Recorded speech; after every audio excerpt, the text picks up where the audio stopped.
to order. If you'll please rise. I've asked Supervisor Watson to perform the invocation and then Supervisor Moss to lead us in the pledge. Heavenly Father, as we assemble today, please guide us and for us to use our best skills and judgment as we consider the merits of each item that is placed before us. We pray for peace throughout the world, within ourselves, and may God watch over those who take care and watch over us. Amen. Amen. Please join me in the pledge. I pledge allegiance to the flag of the United States of America and to the republic for which it stands, one nation, under God, indivisible, with liberty and justice for all. Okay, I need a motion to call for an executive session to be held on July 7th, 2014 at 9 a.m. for discussion and consultation with legal counsel in accordance with ARS 38-431.03. So moved. All in favor? Aye.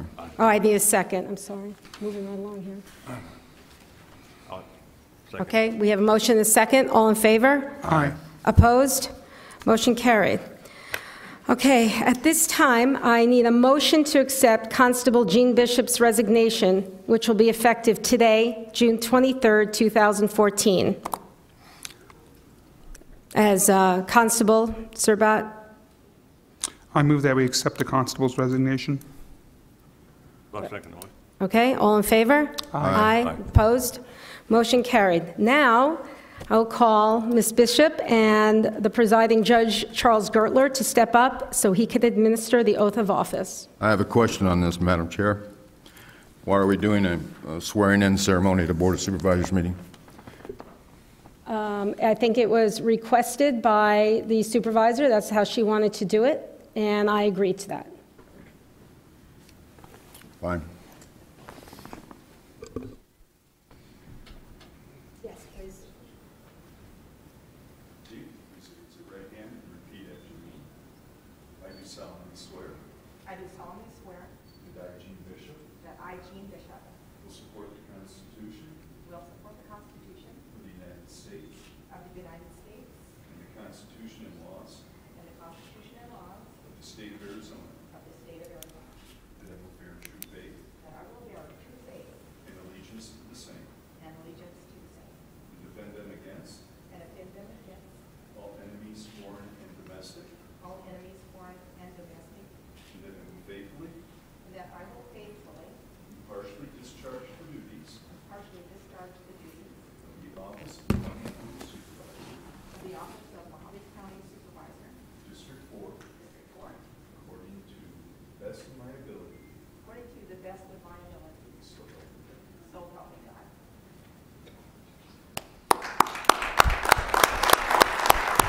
God. Okay, Supervisor Bishop will now take her chair.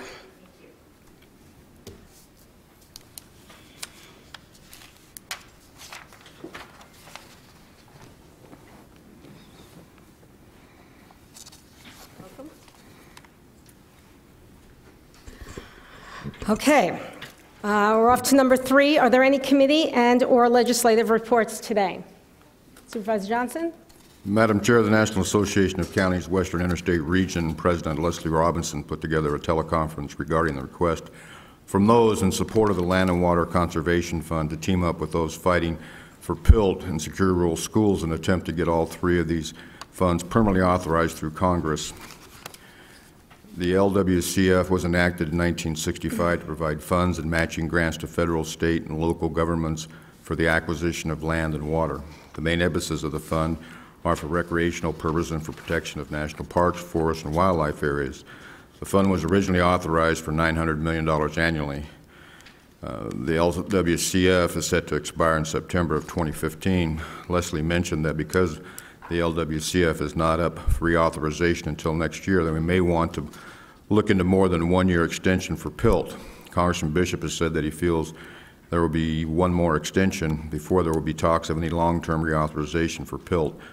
So she has seen support for joining PILT with the LWCF fight. During the teleconference, there was also a discussion on forming a subcommittee to discuss the creation of a new formula for PILT. A new amount of $1.40 was discussed during the WIR conference. When NACO put the numbers together, they found that 22 counties would lose out under this formula and 25 would gain.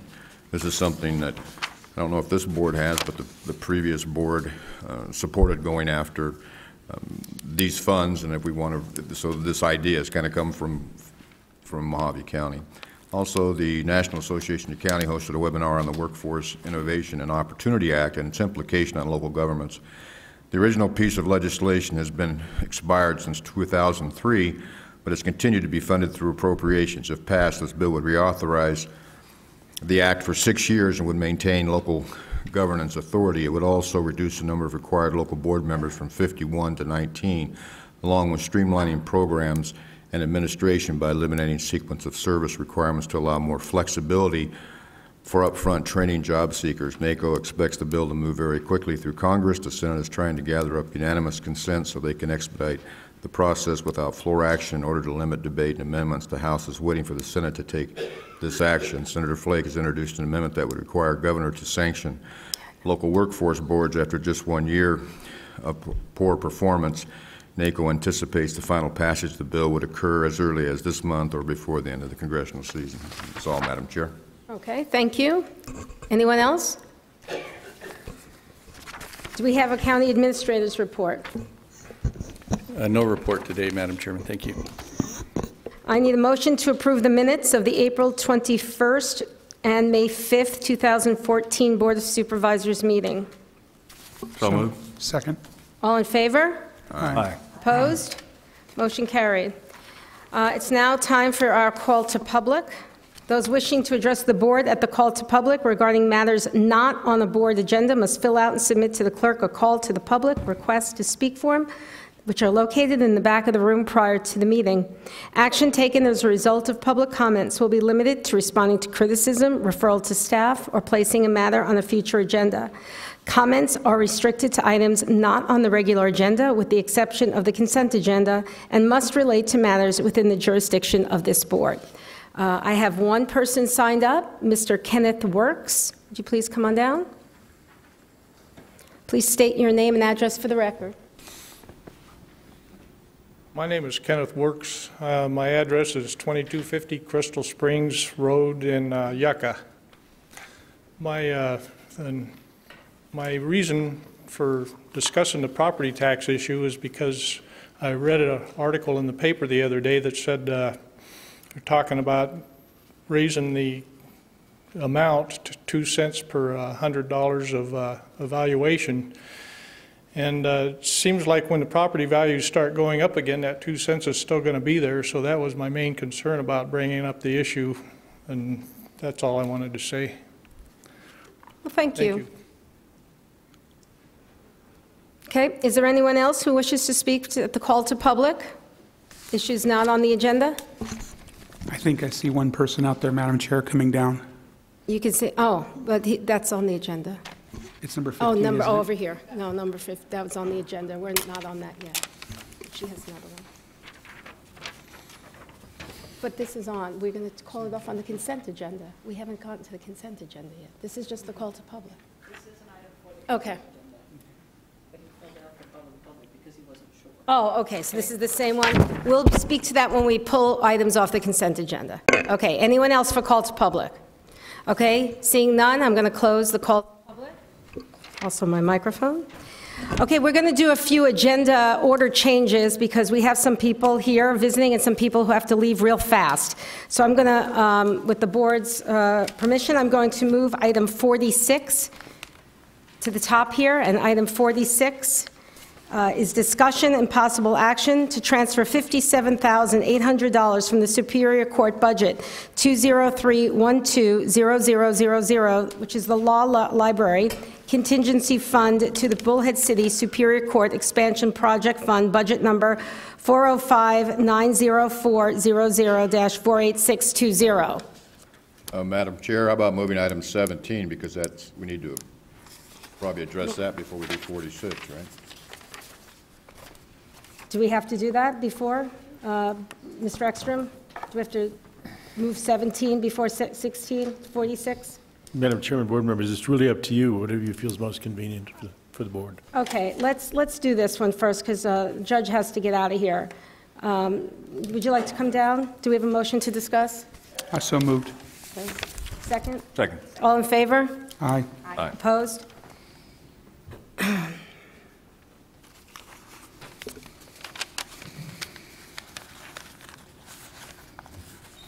May it please the Chairman, our board members, county administration, council, and staff. The request to move over some monies from the law library fund. First off, statutorily, we are limited on what we can use the law library funds. Both of the projects that we have requested fit within the statutory scheme with respect to the use of the law library funds. I think a brief history will help give the board an idea of how this issue arose. When we first had a site plan prepared by the architect Paul Selberg, I disseminated that to all the judges for review and comment, as well as court staff, and that was one of the reasons that we asked for the generator to be included in cases of power outages or emergency. We would still have a courtroom that would be up and running. The other comment that the court received was from Judge Bartlett in Lake Havasu City, and he commented that, Judge, this is Bullhead City. We have a number of government offices that already have covered parking. There's no reason that you don't have covered parking. I considered that, and my initial thought was, I'm going to end up with this very issue. Well, lo and behold, we thought more about it, and the idea was, incrementally, if we can bring projects in front of the board, I think it's a better way for long-term planning to get these things, these goals and these matters accomplished. And my thought was, fine, we could do something like the city of Bullhead City has done, a number of the high schools and other schools have done, where they have placed solar panels on their covered parking. And if I come in front of the board with a $50,000, $60,000, $70,000 project, I'm not as apt to get it if I can incrementally put it in place. And so that was the reason to include the covered parking within the actual design. The architect then incorporated all of these things into the plans. Our initial architect's estimate of $750,000 did not include the generator or the covered parking as alternates. It was included within the amount that this board had budgeted last year for this project. Now, I have to give a shout out to Public Works. They turned around and looked at the project and said, we're just concerned, Judge, that we're not going to have enough money to do this project. And so we would like to put in as alternatives the covered parking and the generator. And rather than turn around and jeopardize, the project because of budgetary constraints, we obviously consented to that. Now, I would note that the bid with the alternatives came in below the budget of $750,000 for the construction of all of the improvements to the Bullhead Court project. However, when you add in the permit fee to the city of Bullhead City, the county's administrative fee, and the contingency fee, then we surpassed the $750,000. And that is the reason in the request to move the law library funds to cover what was originally the entirety of the project. I would be more than happy to answer any questions. I have a couple of questions. Public Works, how many other buildings in Bullhead City or in Lake Havasu City have generators? Could I ask our Public Works Director, Madam Chairman, to come down and address that? We do have a Just a quick generator. question. We do have a generator for the main courthouse in Kingman. It has, as I recall, capabilities of keeping one courtroom open. Good morning, Madam Chair, members of the board. I do not have a specific inventory of buildings in front of me. However, there's approximately 10 plus or minus county buildings that have a dedicated generator. Okay. All right. And also about the covered parking. As I understand it, if it's a solar power that you're ultimately looking for, it's the solar panels are the covered parking. It's not like you build a tin cover and then you put the solar panels on it. And then another way I understand it is that, you know, the city of Bullhead and all of the other buildings that have this have worked with their own utility companies. It's a bigger process than putting up covered parking and then getting solar later. So I don't think that's necessarily a bad idea. I actually spoke with the mayor of Bullhead this morning. He told me that it is not working out as they had predicted, the saving of money for their city offices. However, some other buildings are. So if that is a direction that we want to go, I think it would be nice to start the discussion, but not this way. I don't even think that that's the way it's done. You do the covered parking and then you put the solar panels on. So that's why I have a problem with this. The Law Library Fund, the Law Library is for people to use, and if we have extra money, I'd like to see it used for the public good, not for the good of some employees and a building. That's my opinion. So I am not inclined to go for this. If I may respond, the solar panels, it is a big project, and as I say, incrementally, if I brought in a $60,000 or $70,000 project, it's probably not as apt to pass if I can do this incrementally. But my point is that the solar panels, as everyone that I've spoken to, there's no upfront fees. You work with the utility companies pay for the equipment, and then it's made up, in the long run with what you save. It's not just a flat fee. And so again, if it had been presented that way, maybe I'd be apt to consider it more. But just saying covered parking, I don't think is the way to go if your ultimate goal is to get solar power there. Madam Chair, if I could on that point.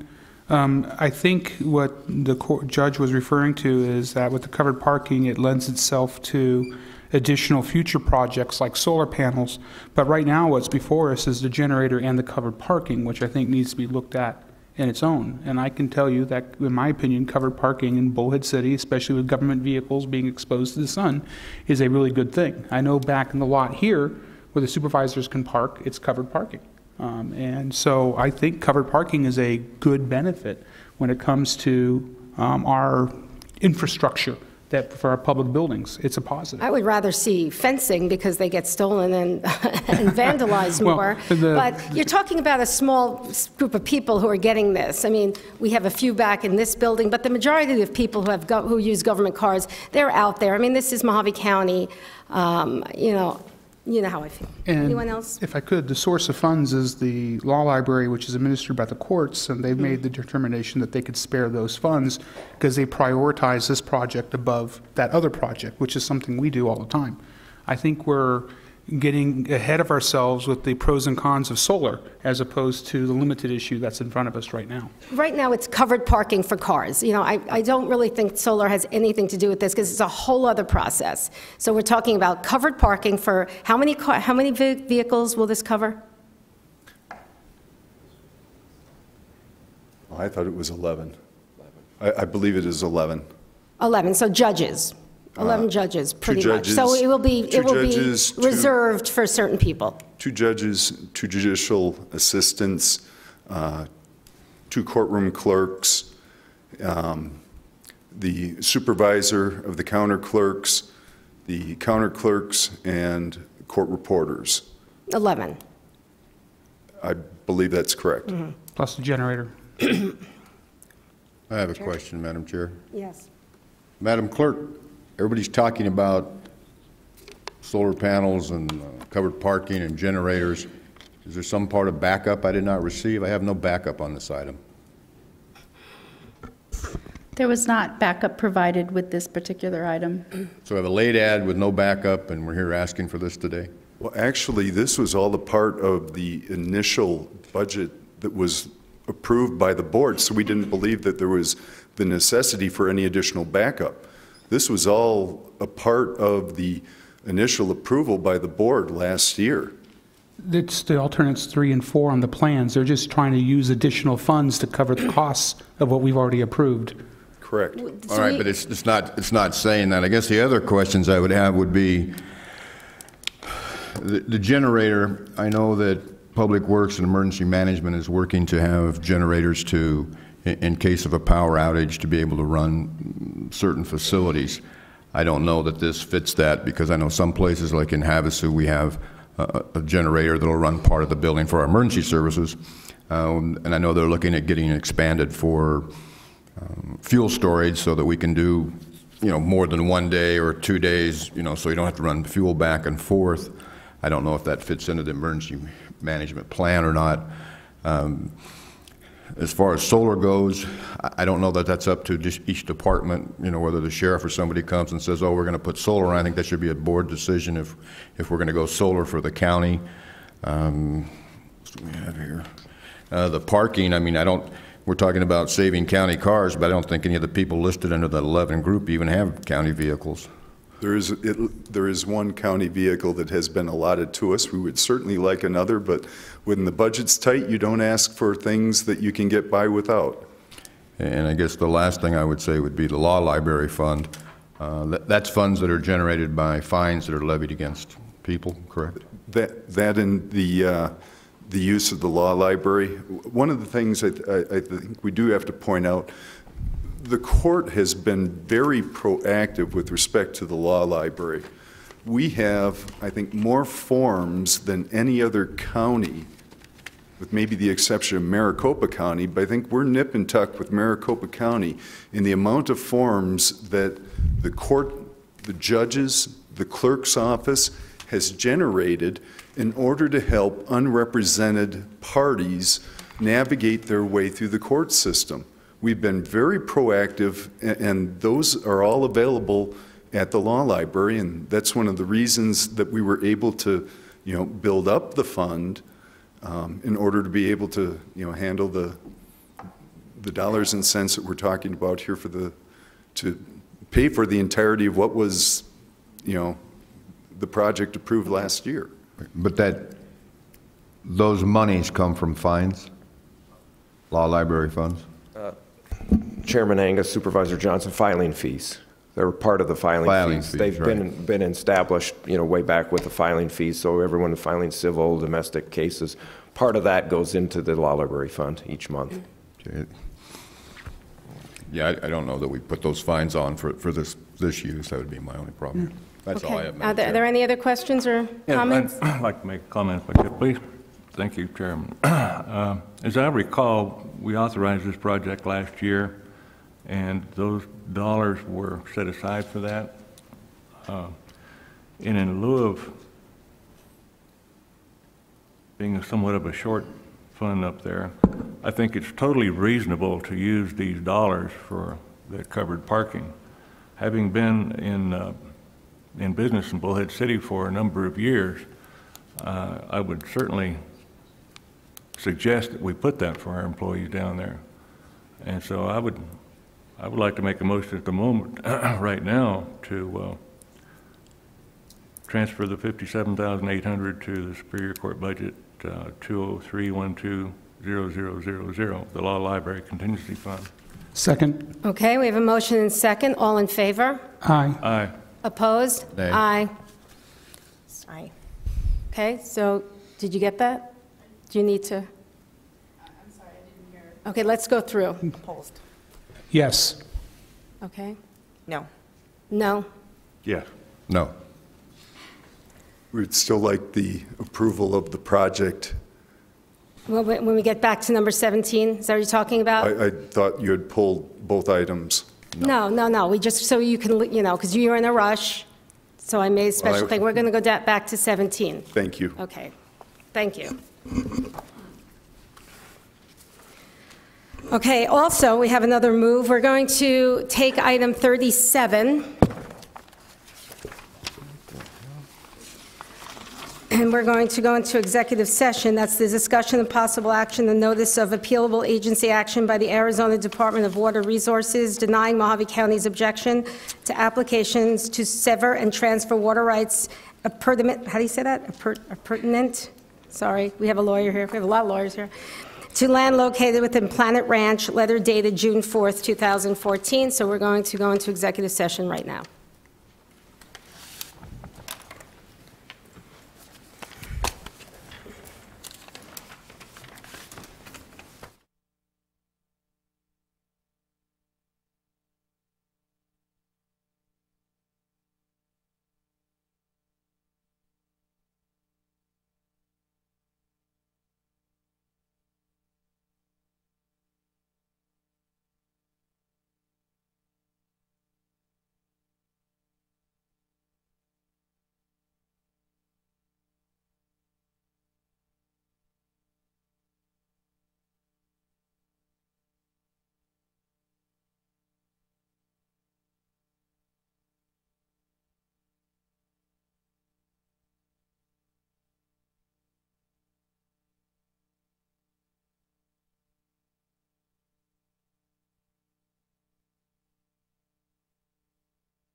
Back from executive session regarding item 37, which is about a situation that we have in an area called Planet Ranch, some water rights issues with a company called Freeport McMoran.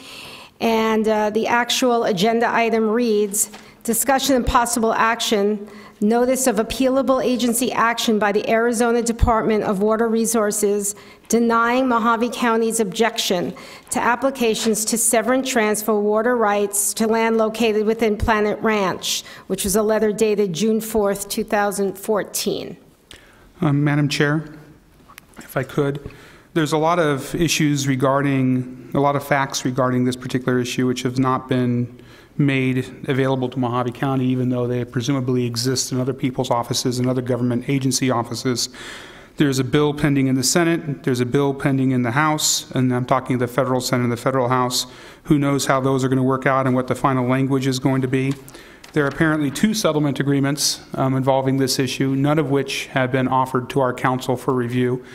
There are references in conversations to 3 phases of this, phase 1, 2, and 3, and to my knowledge, we have no information whatsoever regarding phase 2 and phase 3, and we only have some verbal statements regarding phase 1.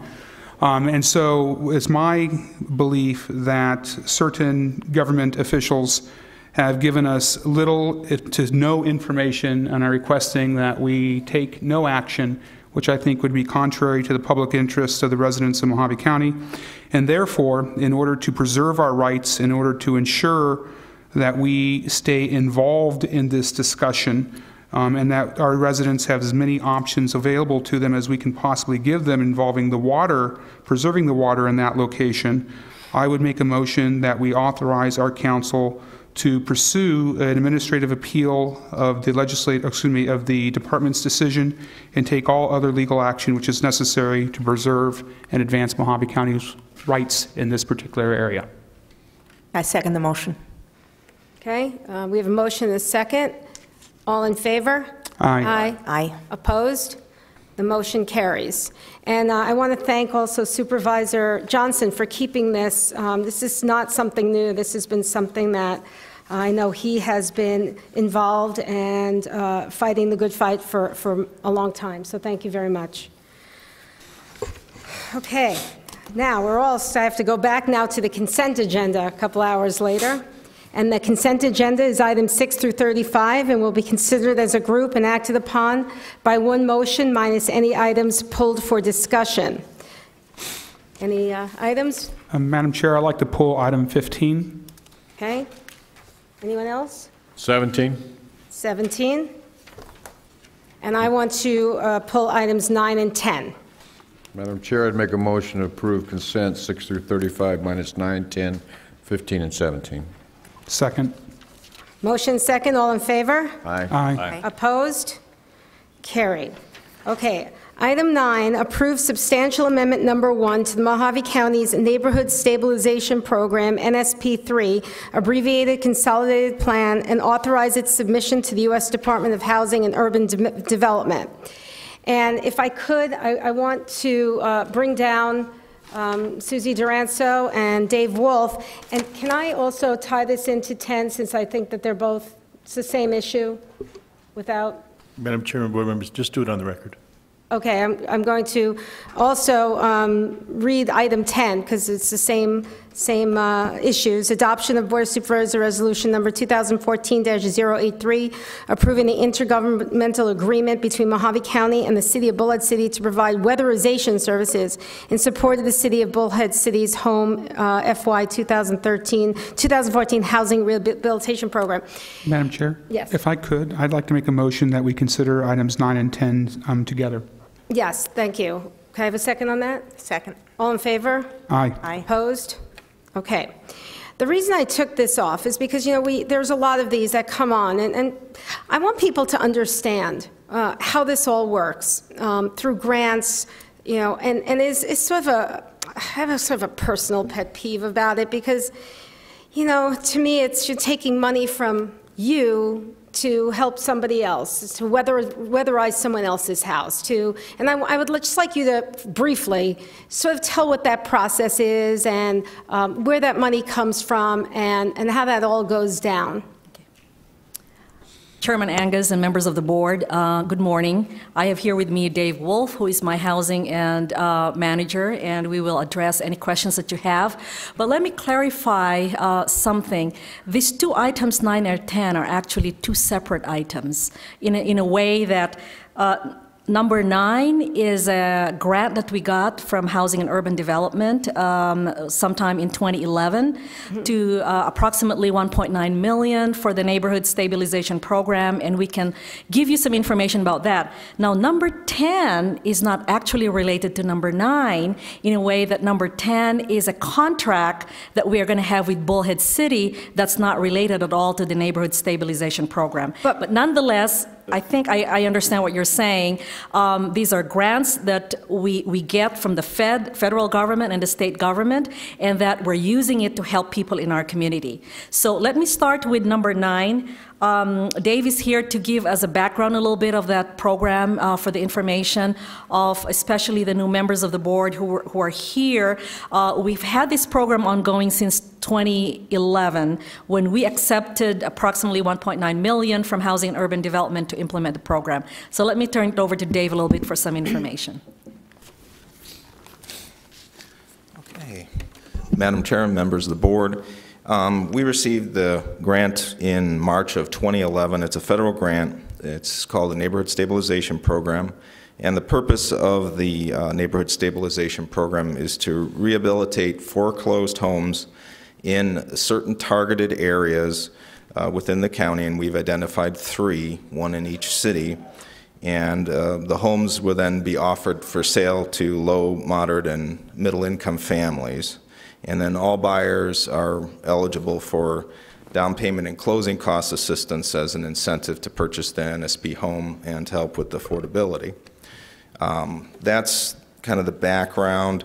Prior to us actually applying for these funds, we had to produce what's called a consolidated plan, which is a lengthy document which outlines, it has a lot of statistics, but it basically outlines what we were going to do, how many homes we were going to buy, what were the neighborhoods that we had selected. Those neighborhoods are parts of a block group, which is a part of a census tract. They had to meet a HUD score for needs, and we had to meet an impact score in that targeted neighborhood. So we had to do so many homes in that small targeted neighborhood, and HUD would say, okay, that meets, it's going to improve the overall neighborhood, it meets that impact score. So very restrictive on what we could do and how we could do it. So that's the background. Currently, we right now have 14, we have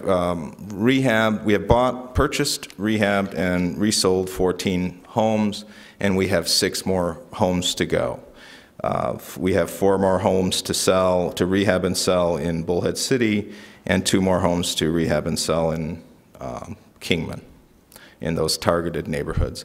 And all this information is on our website. Our consolidated plan is up there.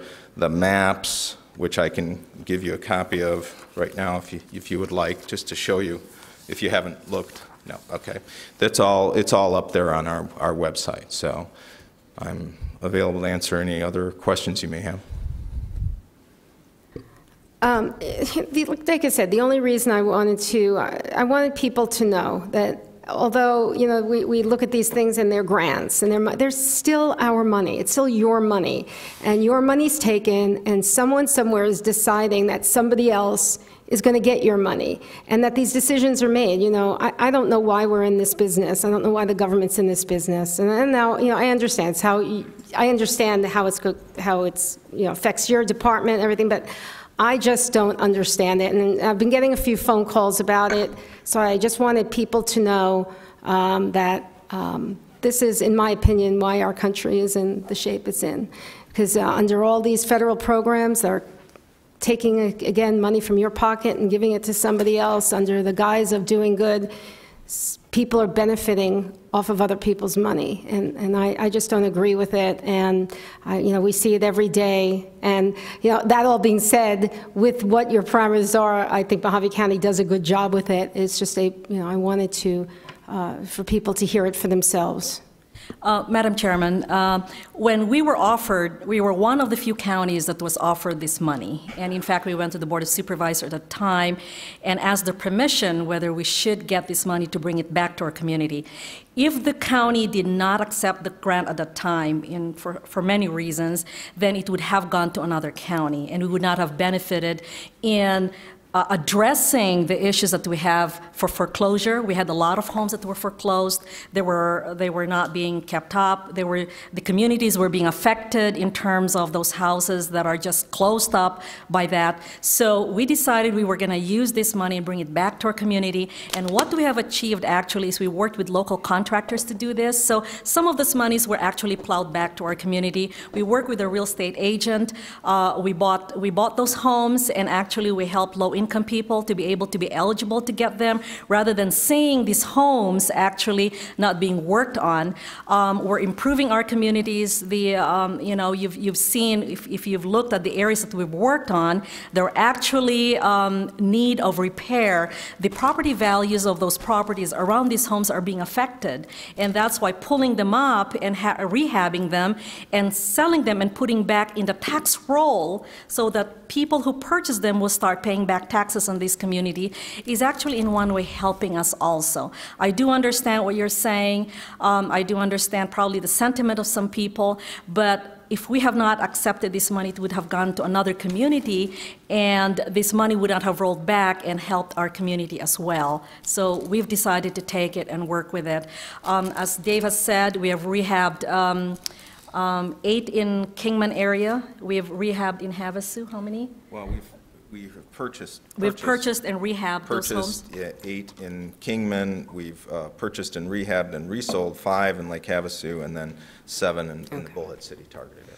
Okay, that's really all. I just wanted, some people were asking some questions, so I just wanted it out there. Is there anyone else who has any questions? Yes, I have a question, Madam Chair. This program that you have, Mr. Ranso, I know we go through an extensive process with the people who are buying the homes. Also, they have to be income qualified and everything else. But you also put them through quasi-schooling, things to include how to run a checkbook, how to do those things. Obviously, you're never supposed to ask a question you don't know the answer to, but in our time, have any of these homes that we have, that people have purchased after you've gone through all of these training, have they lost those homes? No, we've had no foreclosures. They have to, as Supervisor Johnson was saying, every participant has to go through the HUD certified home purchase class, which is a very intensive class. It prepares them for home ownership, as well as, you know, they have to meet the program's guidelines and the underwriting guidelines. Right, and I think I understand what Supervisor Angus is saying. It was a tough decision with the board before, but it's one of those things. Is it a good thing to take all this federal money? Probably not, but if we don't do it, somebody else does. So why don't our people in Mohave County benefit from the money was there? And I think they have benefited from it. Yeah, my point was just that the government creates the atmosphere for all these foreclosures and all this, and then we are set up in the situation we have to go out and beg for it, and then, you know, have to go jump through all their hoops and then be thankful for it. It's just this vicious cycle that we all know we're going through. Madam Chair, I have a comment. Okay. I'm very supportive of the program, and I'm glad Mohave County accepted the funds, but I was surprised to hear that this is a program for low, medium, and middle-class families. I would think middle-class folks like me that maybe could afford their own homes without supplements from the federal government. So just a comment, just observation that I like to help the less fortunate, but if you're able to get a loan and finance your own home, I don't think we should be supplementing folks like that. Their Supervisor Bishop, to respond to that, the middle income that we're talking about is set by HUD. It's up to 120% of the area median income for a family. So, for instance, the upper limit would be for a family of 4 is $56,000. And all the homes, they have to be primary residence, can't be a second home for someone. So they have to meet the income qualification and also be their primary residence. Okay, thank you for explaining that. Okay, thank you very much. Madam Chair? Yes. I'd make a motion that we approve item 9 and 10 of the consent agenda. And I'd make the one observation before I finish speaking that $56,000 is only a few $1,000s less than what we make. So I think they have very generous definitions of what's poor. Madam Chairman, Mr. Moss, if I may, I'd rather have 2 separate motions on these because there are federal programs and they get picky. I move that we approve item 9 of the consent agenda. I'll second the motion. All in favor? Aye. Aye. Opposed? Motion carried. I move that we approve item 10 of the consent agenda. I second that one. All in favor? Aye. Opposed? Thank you very much. Thank you. Off to number 15, approve award of contract 14-B-05 legal advertising and publication services countywide to Shermack Inc., DBA Bullhead City B, Bullhead City, Arizona, in the amount of $1.05 per column inch, plus applicable tax for legal advertising and publication and such other amounts for display advertising, including classified box line advertising and non-legal advertising, and newspaper subscription within the news section of the newspaper as set forth in Bullhead City B's Bullhead City, Arizona bid response for the statutory prescribed one-year contract period effective July 1st, 2014 through June 30th, 2015 on behalf of Mohave County Procurement Department. We have a couple of people signed up to speak to this. I'm going to ask first Mr. Stubler from the Mohave Daily News.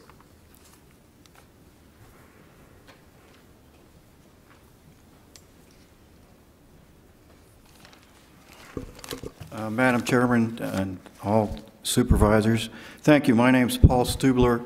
I'm here as I live in 5194 South Amber Sands Drive at Fort Mohave, but I'm here today as General Manager of News West Publishing Company. We also submitted a bid for legal advertising, and before this is passed or whatever, I'd like to just bring a few things to light. And this is really something I don't understand a lot why it's written this way, but let me just tell you why my concerns. And in the IFB, it states it is not designated, a newspaper is not designated primarily for advertising, free circulation, or circulation at nominal rates, and has a bona fide list of paying subscribers. That's the only qualifications they put.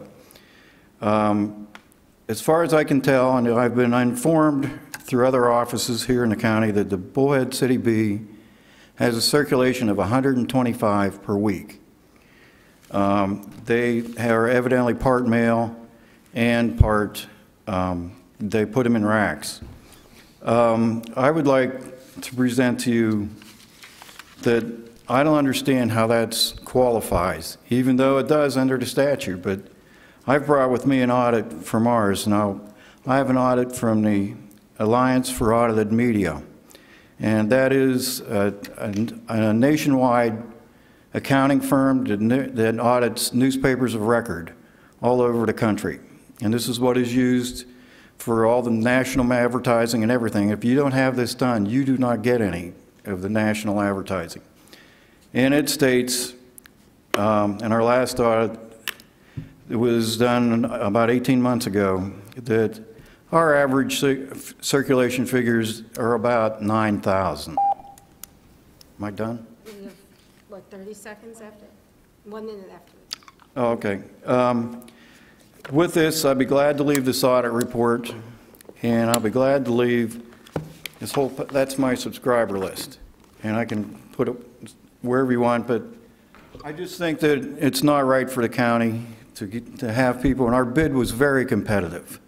So I just think 125 per week subscribers against almost 9,000 is a big jump. And also we included in there 136,000 visits a month on our website, which would also be published. But as I finish here, I looked at something in your procurement office. They have a plaque hanging up, and it's their code of ethics, and it says on number 2, the staff shall strive to obtain the maximum benefit for the funds spent as agents of Mohave County. I'd ask you to consider that. Thank you.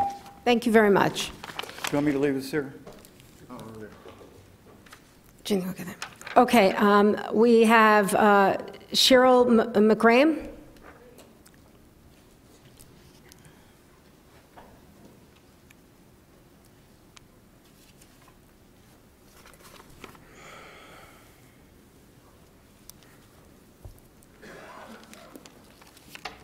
Madam Chairman, members of the board, I'm Shireen McGraham, excuse me, co-owner and editor of the Bullhead City Bee. Mr. Stubler is talking about subscriptions, and our subscriptions are just over 100, almost 150. But we also have racks, and we have been printing 2,000 bees for 17 years, and I have a letter here from our printer. And the printing shop is owned by another competitor of ours, the Kingman Daily Miner. And for 17 years, we've been printing and circulating 2,000 copies every week, and nothing has changed. Also, he mentioned his bid was competitive. The difference in column width makes his bid not so competitive. He bid the same thing that we did. Our columns are 2.028 inches wide, and his are 1.5. So when you have text and you put it in a wide column, it takes less inches, and people pay by the inch. And that's true of display advertising also. So I really think our bid was way lower. And the idea is to save the county money, and we will be doing that if we are approved. Okay, thank you. Annie, do you want a question? Does anyone have any questions for?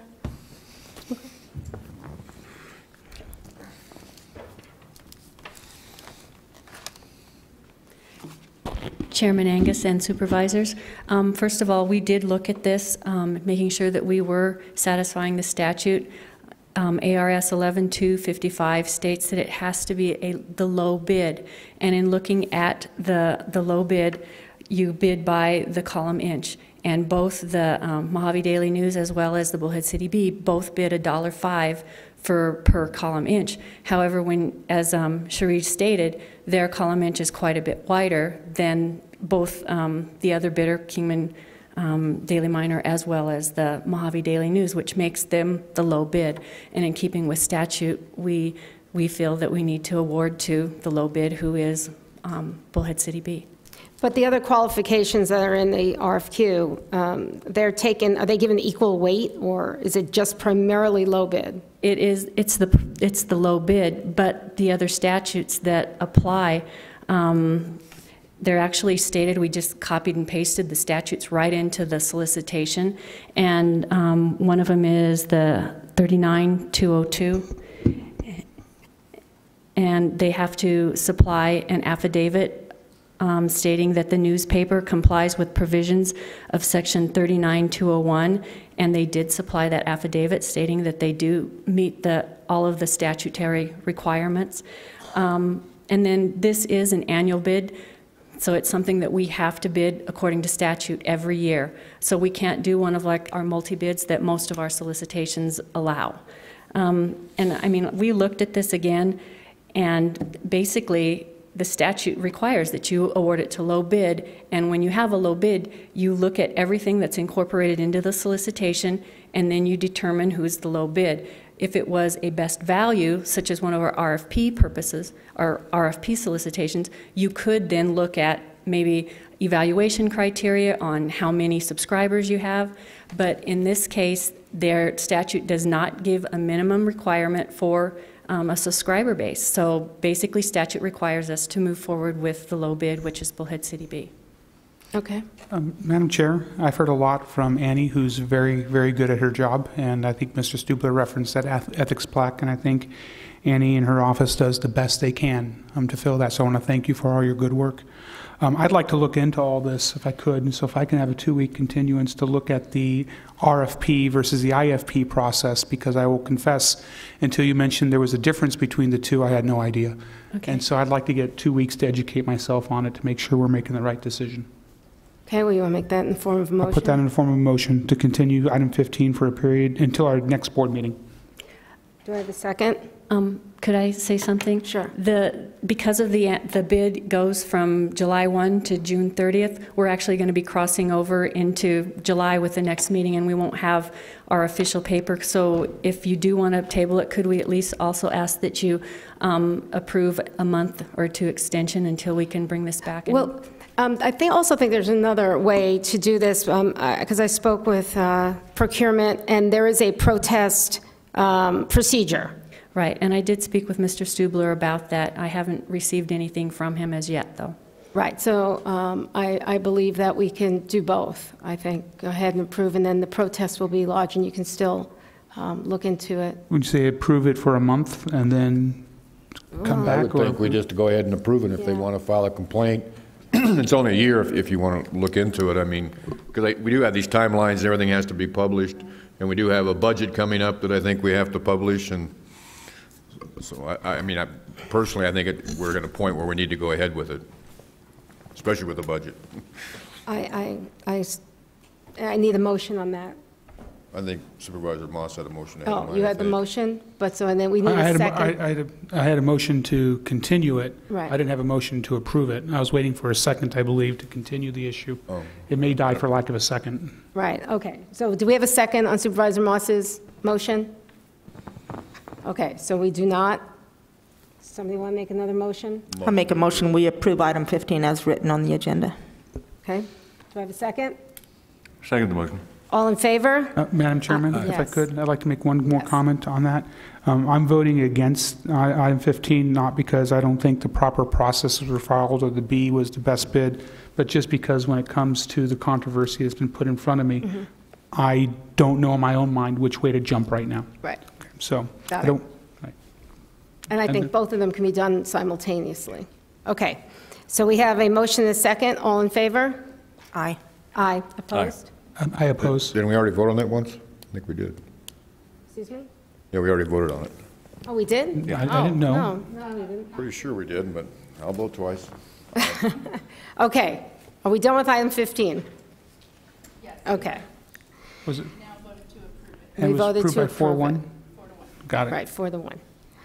Item 17, approve award of contract number 14-B-03 Judicial Facility Addition, Bullhead City, Arizona, including the base and alternates 1, 2, and 5 to J.E. Bowen Construction, LLC, Mesa, Arizona, in the amount of $626,600. In addition, staff requests a Public Works Administration fee of 2% in the amount of $12,532, a project contingency allowance 10% in the amount of $62,660 from Mohave County authorized essential work to address any unforeseen conditions and/or enable project completion and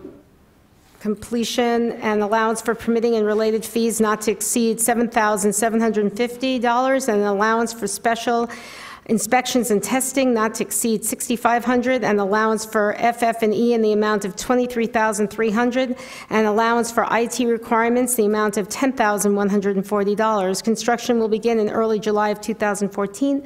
The contract for special inspections and testing and any purchases for FF&E or IT requirements will be executed in accordance with the procurement code by the procurement director, with final results reported under the monthly report for procurement activity.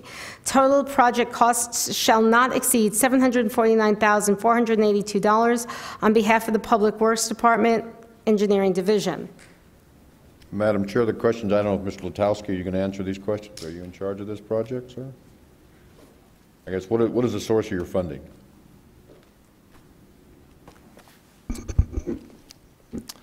Madam Chair, members of the board, the Board of Supervisors in September 2013 appropriated $750,000 to this particular project, and I believe the backup includes the board action form citing the source of the funding.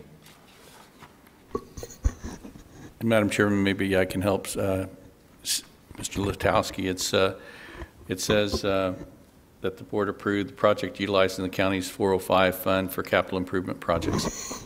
I guess the second question would be, I'm not seeing this as part of our capital improvement plan. It's not listed in one of them. Didn't we already going through the capital improvement plan? Madam Chairman, this project was actually, and Supervisor Johnson, this project was actually contemplated prior to the staff's direction by the board to come up with a capital improvement plan, and prior to that motion, this was done in 2013, I believe. Right. My only question is this something we should be moving ahead with until we get the capital improvement plan done? I'd like to make a comment if I could, please. Please. Because this was approved in September 2013, it was under that consideration that this would be done, and then also we'd be taking a look at the long-range plan. But this was a step in that process. So with that in mind, I'd like to make a motion to approve the award of contract number 14-B-03. Second. Okay, we have a motion and a second. All in favor? Aye. Aye. Opposed? Aye. Okay. So we're done with the consent agenda unless there's anything else? I think at this point is take maybe a 5-minute break. Is that okay? All right, we'll be back in 5 minutes.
want to go without it? Yeah. Okay, meeting's back to order.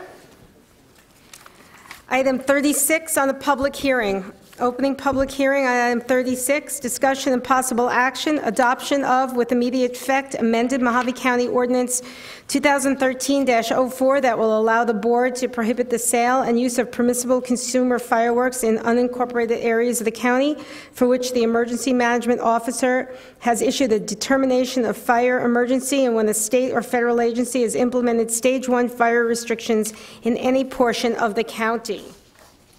Is there anyone who'd like to speak to this? Anyone? Okay.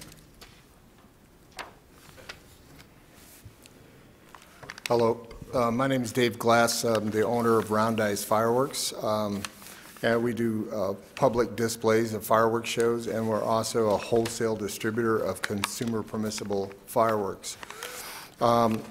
This would, I'm speaking for two businesses in Desert Hills. This is going to directly affect their sales and their income, and it's going to put a burden on them. They've already purchased the fireworks, and they were intending to sell the fireworks. Our company sells about 9 tons of fireworks in the 4th of July season, which is not a lot for a small company, but in the Lake Havasu area and in La Paz County. And I talked to Mr. Espinoza, and he had no problem with selling fireworks and had no incidents in his area. Also, I talked to Brian, and Brian is willing to do an exception or exemption to that area if it's possible, and that's why I'm here, to speak for the two small businesses in Desert Hills. Thank you. Okay, anyone else? I also received a letter from the Desert Hills Fire Department basically saying the same thing as that gentleman. I'm not going to read the whole thing, but it starts, it has come to my attention that the Board of Supervisors is preparing to discuss the issue of prohibiting the sales of consumer-level fireworks in Mohave County during portions of the summer. It is understood that the closing of public lands for use of consumer-level fireworks in Mohave County has spurred the debate of prohibiting the sale of such fireworks in the county. As of this date, the Desert Hills Fire Department has experienced no known fires from consumer-level fireworks. Fireworks would still be able to be used on private property outside of city limits, and then it goes on citing all those same issues. Madam Chair, I have a question for Mr. Stewart.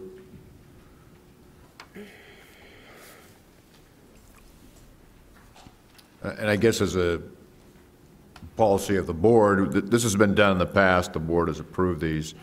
Do you see a problem? I mean, obviously you brought this before the board because there is a potential for a problem when we start carving out little sections of the county?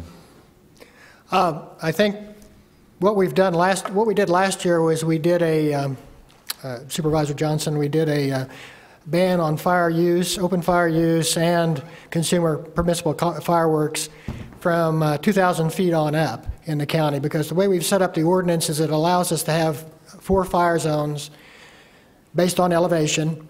And last year, the fire threat was from 2,000 feet on up, so we didn't do anything along the river.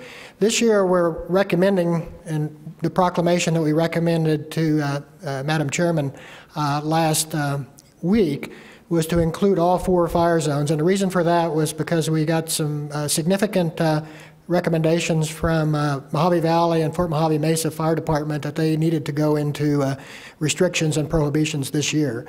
So we made the recommendation for the proclamation under the existing ordinance to go ahead and impose outdoor fire ban and permissible consumer fireworks use in all 4 fire zones.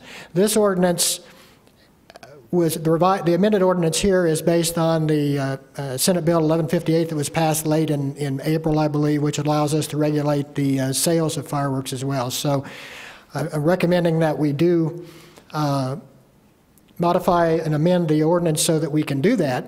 I don't think it makes sense to ban use of fireworks and not be able to ban sales. What I discussed with Mr. Glass is I have sent out several emails to the fire districts and requested their input, and I hadn't received anything from Desert Hills. I understand that you have. I don't particularly have a problem if a fire district, if a fire chief and a fire district based on their best professional judgment, says that they don't have a fire threat within their particular jurisdiction, with making an exception for them. I understand the concern here is the fact that a couple of the vendors down there have a stock of fireworks, and they may be losing money on it if we do a ban on sales right now. So I do feel it's really important to have the amended ordinance to allow us to ban sales as well as use. But I am receptive to the idea of making an exception for a fire district if a fire district does indicate that it's no problem within their district jurisdiction. I guess the other question I would have, how long did you give these fire districts to respond?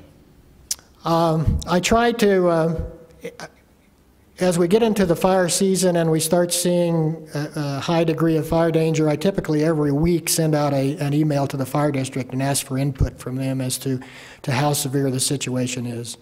I understand Desert Hills Fire Chief is on vacation, so he may not have gotten my emails the last week or two, and that may be part of the problem. But I did talk to the fire marshal for Lake Havasu Fire Department, and Lake Havasu itself, within the city limits, they're not going into any kind of prohibitions for open fires or fireworks. And so based on his professional knowledge and experience, it doesn't seem like the threat there in the immediate Lake Havasu area is nearly as bad as it is, say, in Mohave Valley and in the rest of the county. Okay, now that Desert Hills Fire District goes all the way to the highway and then out past there too. It's not just Desert Hills specific. That's so true.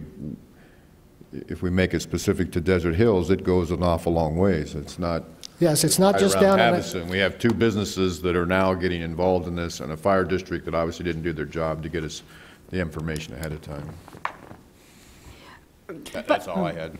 But it's just, we're talking about the county, so someone can just go over to, a few more blocks and go into Lake Havasu City and buy it. This would not affect them, so I don't really see how it's going to, not selling in county is not going to do anything else but just hurt the businesses. Yeah. Well, I think the potential to the county is if you're going to indicate a prohibition on open fires, which I think is necessary. It has proved necessary last year. It's proved necessary this year.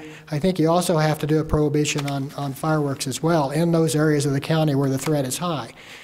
To me, it doesn't make sense to do a prohibition on the use of fireworks and still allow it to be sold. To me, it's sending a double message. And I understand exactly what you're saying, that people can go next door and buy fireworks, but they're buying it from another jurisdiction. They're not buying it within our jurisdiction, and we are taking care of the safety issue within our jurisdiction. Whatever happens in the cities is up to them. Have we ever done this before, or is this the first year that for fireworks sales? It's only been allowed this year by the passage of Senate Bill 1158, which I think was passed in late April 22nd or something like that. And we've put this board item on the agenda so that we can modify our existing ordinance to include the prohibition of sales as well as the prohibition of use, which we were able to do last year with the ordinance that was passed by you guys last year. So it's like last year it was banned. Is that what you're saying? Last year it was banned? Last year from 2,000 feet up in elevation, the use of permissible consumer fireworks and outdoor fires were banned. The sale. No, the sale was not, because we did not have the authority last year to ban the sale. So now a couple of weeks before July 4th, we're now telling the vendors that we would have, if the Senate bill had been passed earlier, we would have had this authority much earlier. And my intention in future years is to be able to look farther down the road instead of waiting till the last minute to do this. If we see that we're going to have a potential threat from fireworks around the July 4th weekend, then I would anticipate recommending this much earlier than we're doing right now. This has come at the last minute because of the late passage of Senate Bill 1158, because we couldn't get it on the board agenda until the second meeting in May, and then there was not 15 days between the second meeting in May and the first meeting in June to have the open hearing notice. Madam Chair, if I could. I have two general areas of comment on item 36. The first is more of a philosophical one in that I monitored the passage of this particular legislation, as I know we all did. And I spoke with many of our supervisors in other counties who this was a statute which was near and dear to their heart. And I never got in the way of it because Yavapai and Coconino County are largely forest, and they needed more tools in their toolbox in order to deal with the vast risk of forest fire. When it comes to Mohave County, though, I've never been in favor of our county enacting such a prohibition, and it really comes down to two things. Three, if you want to include Wallapai. Wallapais we already protect via other mechanisms, and this does not affect, as I understand it, Wallapai forest. Two, when it comes down to this, I don't like the idea of Mohave County becoming like the great state of California. This is still America, Mohave County, and if a kid wants to light up a firecracker, I'd like the kid to be able to light up a firecracker like I used to be able to do in Phoenix when I was born and raised there. And we're very similar in Mohave County to the way our land is as compared to Maricopa. We other than the Wallapais, we don't really have that great vast tracts of forests and national parks and all the rest of that. I just don't like it philosophically. We have used mechanisms in the past which have worked, and there's no reason to further, in my opinion, regulate on this particular issue. And then I have a detail with the proposed ordinance, and the detail is not necessarily the process about how it gets enacted. You consult with the fire chiefs, and you come to us and say we need to have this banned. My problem with the ordinance is when does it end? Because my understanding is the emergency management officer, which is you make that decision. And that I don't like. I like rules that there's always reports and accountabilities, and if this ordinance were to be passed, and I'll tell you right now, I oppose it, but if it were to be passed, I think that we need to have a rule that the emergency management officer follows the enactment process, and then it stays in place until you release it, or 6 months, or some other set time period where it must be brought back to the board again. Because otherwise a temporary ban can wind up, due to inactivity, becoming a permanent ban forever. And I'm not saying you would do that, but I'm saying that we're supposed to write rules for everybody, and as opposed to just trusting one person. And so I don't think item 36 is a good idea. It's great for Yavapai and Coconino. I don't think it's great for Mohave. Okay. Anyone else? Thank you very much. And I think I needed to close the public hearing on this. And do I have a motion or an action? Your motion to approve.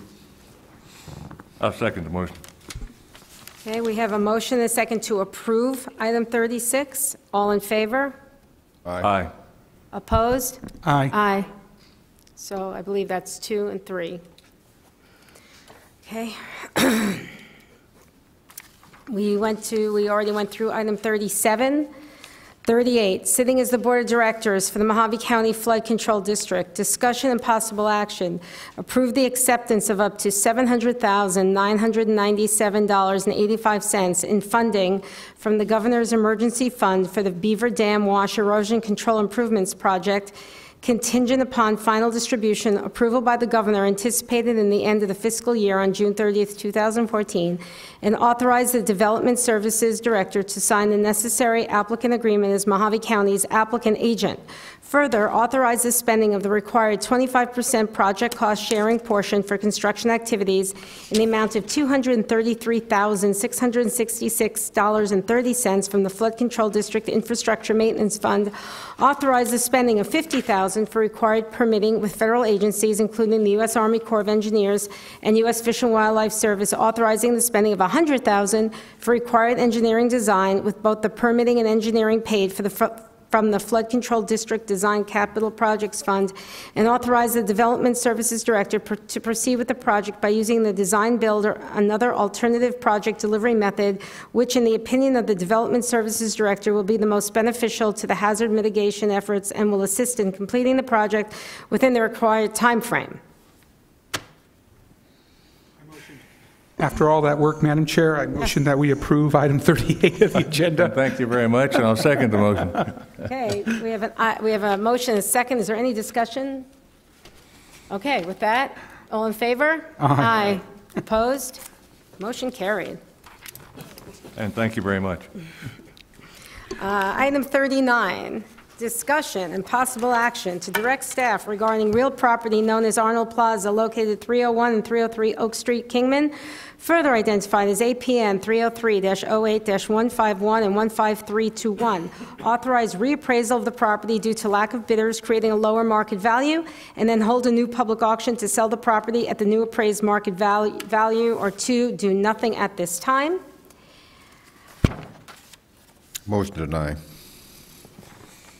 Motion to deny. Deny doing anything. Oh, to deny doing anything. Can I translate that, make sure it's clear for the record, because that might be a double negative? Does that mean that we do nothing on Arnold Plaza is your motion? Yes. I second that. Okay, motion and second. All in favor? Aye. Aye. Opposed? Aye. Very good. Oh, opposed, aye? Opposed. Opposed, so 4-1.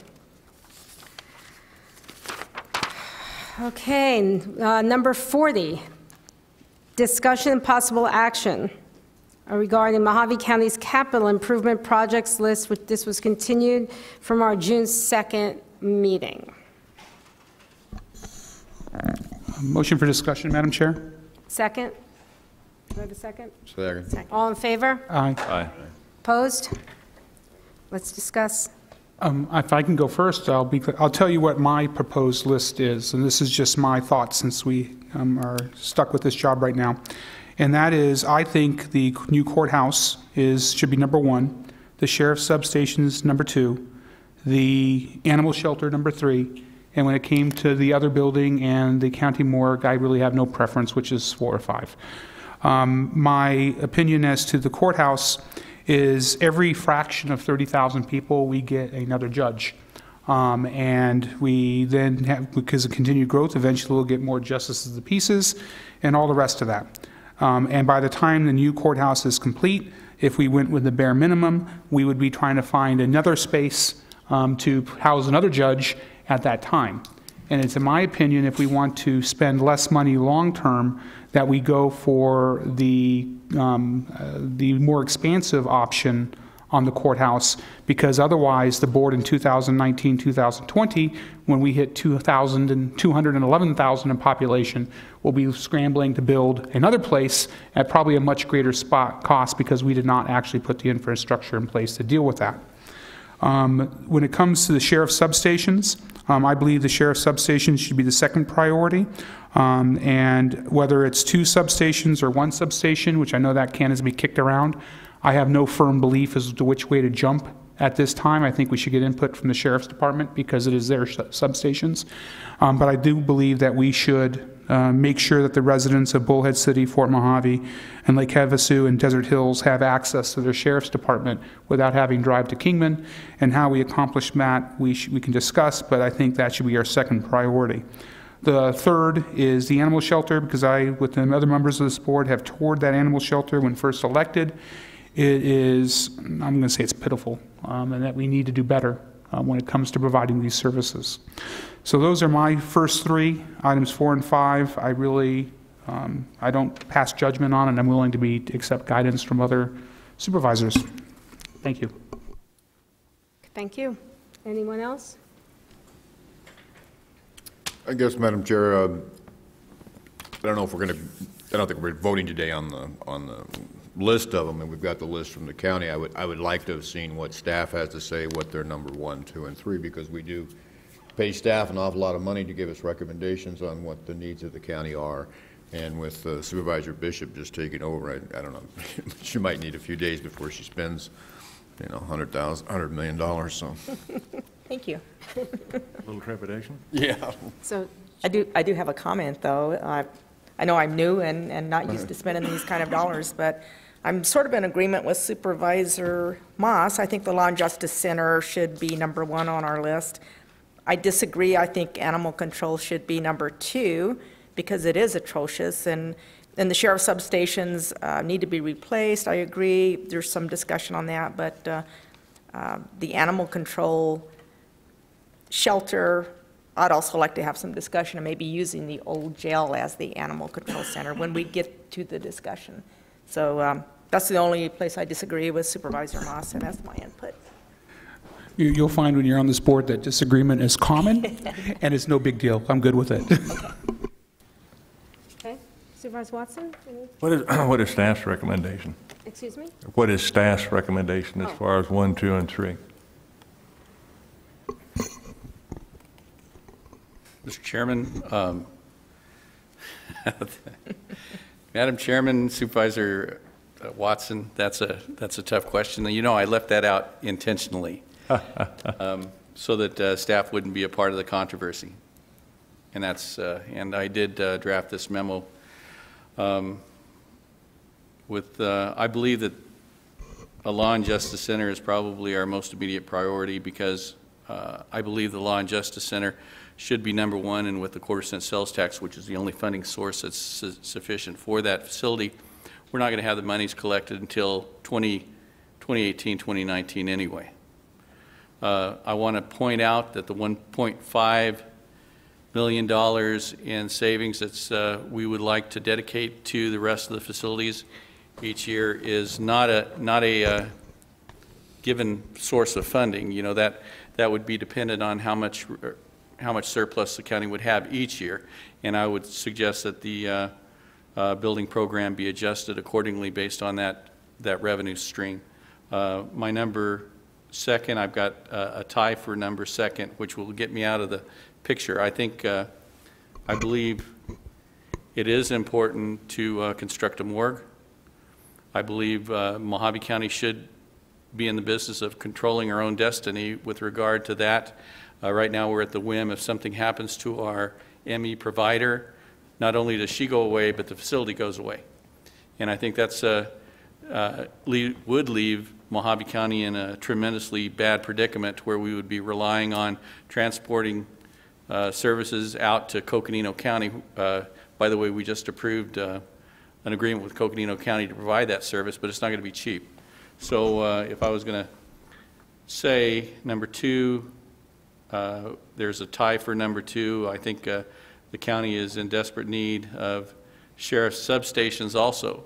And I have to agree with Supervisor Bishop that and Supervisor Moss that our animal shelter facility, you know, we certainly could do better for our residents of Mohave County and their pets. Thank you. Thank you. Thank you. Okay. I guess my if I may, please. Very much in favor of the Law and Justice Center, and after further consideration and review, I do believe that we should really take a good look at the animal shelter as number two. As far as 3 and 4, they're equally as needed, but I think the two that we should really concentrate on at the moment are the Law and Justice Center, the animal shelter, and also the morgue also. So, but that's my opinion. Madam Chair, listening to the comments and listening to, from the other supervisors, which are you all are very wise, in my opinion, and have great experiences, and I do try to educate myself when you speak. And from Mr. Hendricks, something occurred to me during the discussion is that if we prioritize as number one the new courthouse, and if we made number two, because we're going to build a sheriff's substation somewhere, I would assume, deep into the unincorporated areas, whether it's in Golden Shores or the 4095 juncture or elsewhere, I'm not really sure, but the Sheriff's Department would probably give us a really good idea. Would not it be potentially a good idea also to centralize the animal shelter and the morgue in the same building? If we build one building to kill that, you know, one building to kill 3 birds, essentially, might not that be the way to handle it? It might actually be more cost effective if we did it in that, rather than building 3 separate structures, build one structure or 2 structures to handle 3 problems.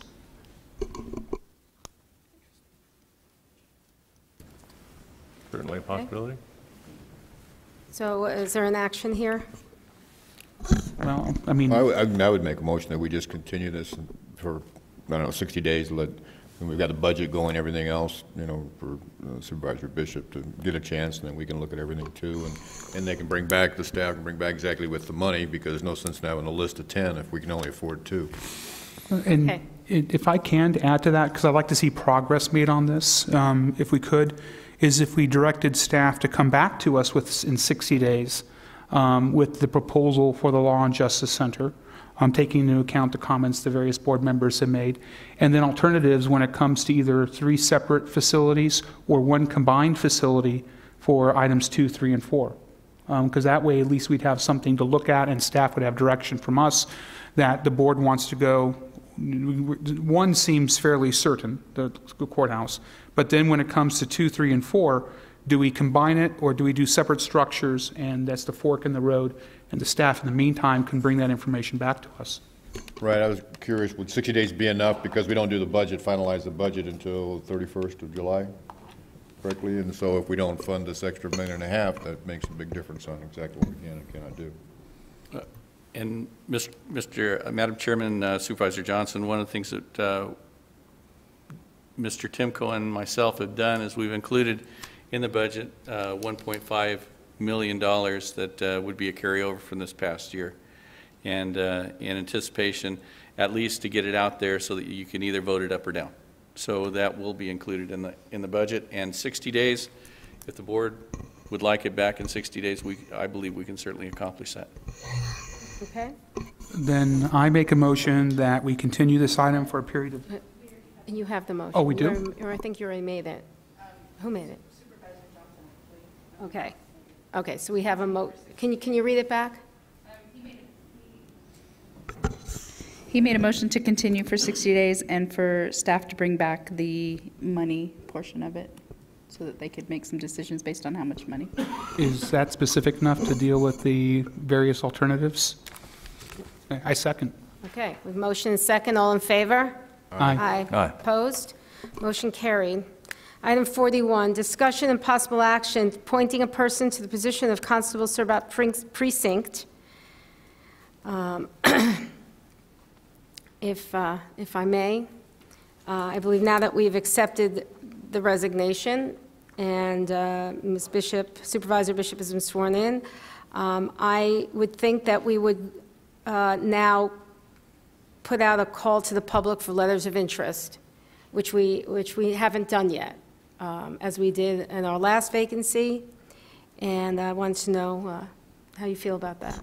I think we should establish some period of time that we request letters of applications plus resumes, letters of interest plus resumes, and then after we get those letters, we can decide on how we want to process them. Personally, I would favor us interviewing whatever number of candidates that we want to interview, but that's just, or just if we one standout, we can just vote on one, but that's something I think we decide once we get the letters in. Okay, and what's the time frame we're looking at?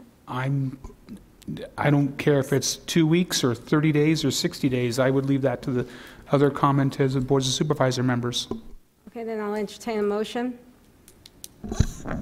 I'll move that we publish for the public, for those persons who are interested in being appointed as the Surbat Constable, that they submit a letter of interest and a resume to the Board of Supervisors before our mid-July meeting, the second meeting in July. Is that 30 days?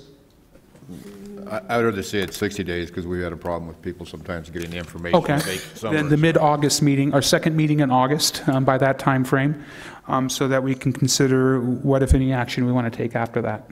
Very good. I have a motion. I'll second that motion. Okay, all in favor? Aye. Opposed? Motion carried. Item 42, discussion and possible action to accept the 6-month self-evaluation County Administrator, County Engineer, Executive Management Performance Review for a period from November 9th, 2013 through June 23rd, 2014.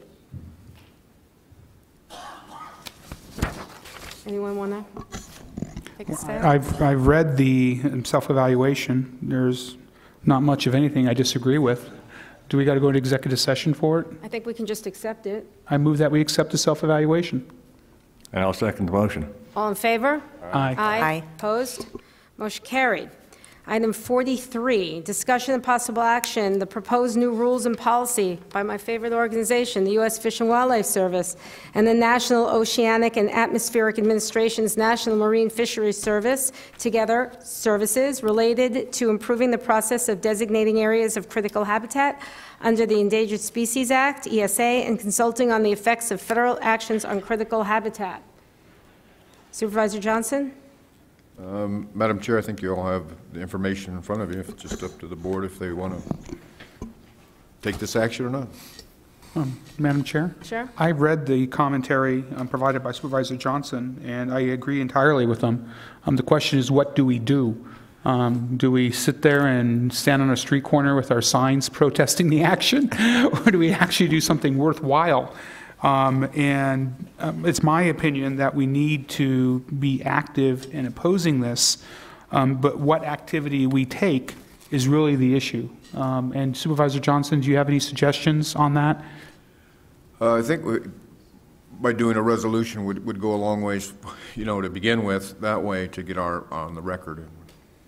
Then I would make a motion that we task staff with the assistance of Supervisor Johnson for the preparation of a resolution opposing the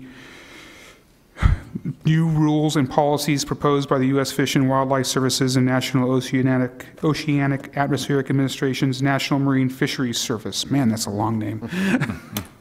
I'll second the motion. Okay, all in favor? Aye. Opposed? Carried. 44, discussion and possible action, increase the membership of the Beaver Dam Littlefield Fire District from 3 to 5 members based upon their population exceeding 4,000 individuals. Motion approved. Second. All in favor? Aye. Aye. Opposed? Carried.